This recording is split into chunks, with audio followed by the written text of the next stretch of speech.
Book 11, the Book of Everlasting Day.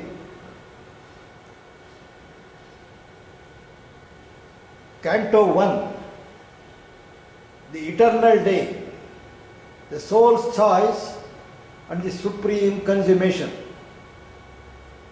A marvelous sun looked down from ecstasy skies. God's everlasting day surrounded her. Domains appeared of sempiternal light, invading all nature with the Absolute's joy. Twilight and mist were exiled from that air. Night was impossible to such radiant heavens. Songs thrilled of birds upon unfading bows, the colors of whose plumage had been caught from the rainbow imagination's wings.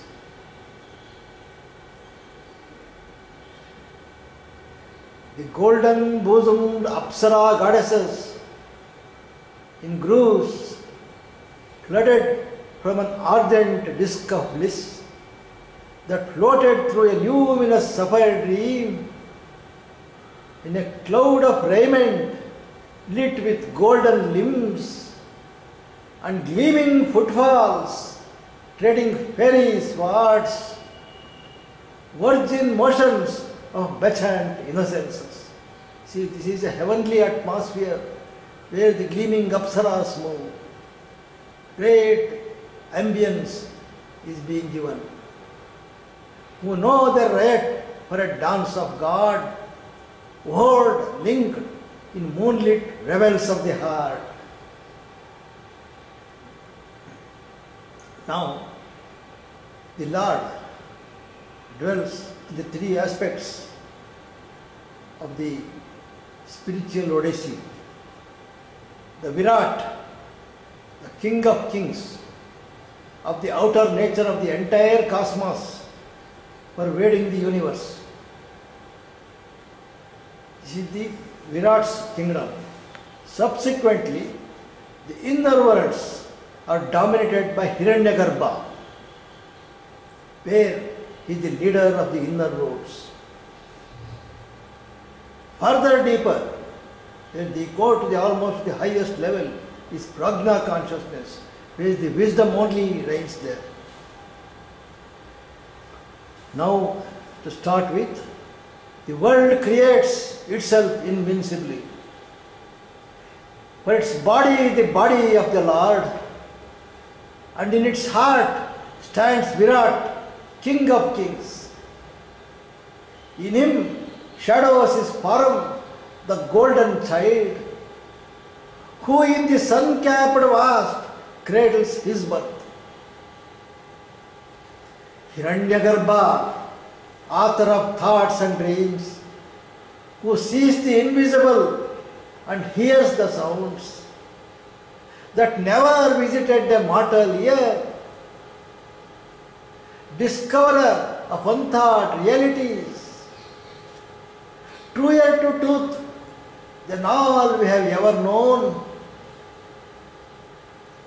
He is the leader on the inner roads.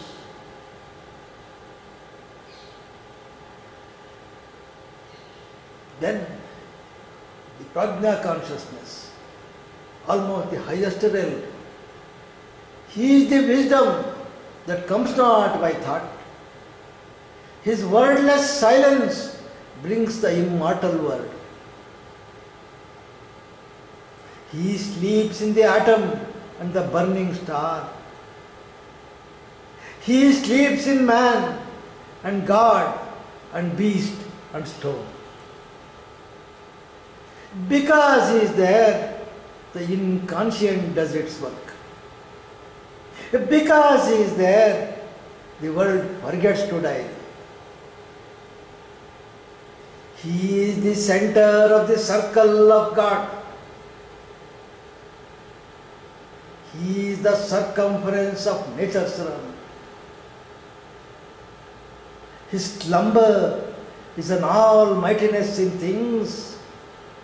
Awake, He is the eternal and supreme.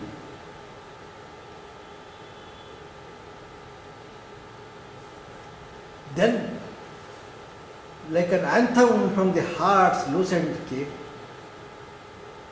a voice soared up whose magic sound could turn the poignant weeping of the earth to sobs, of rapture and her cry to spirit song. Her inner voice now speaks that is divine atmosphere. O human image of the deathless word, I am the inviolable ecstasy. They who have looked on me shall grieve no more.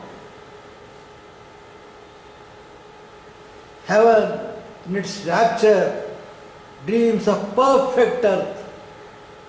Earth, in its sorrow, dreams of perfect heaven. The two longing to join, yet walk apart, idly divided by their vain conceits. Now, she asked Savitri, come to that atmosphere. Ascend, O soul, into thy blissful home. Here, in the playground of the eternal child, or in domains the wise immortals tread, roam with thy comrades' splendor under skies, spiritual, lit by an unsetting sun, as goddess live who care not for the world and share not in the toil of nature's powers.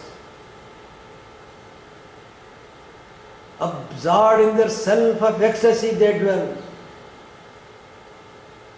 cast off the ambiguous myth of earth's desire.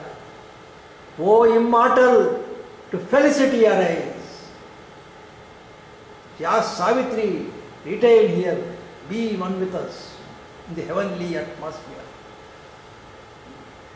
And Savitri, listening in a tranquil heart, a smile came rippling out in her wide eyes. Its confident felicity's messenger, as if the first beam of the morning sun rippled along two vacant lotus pools.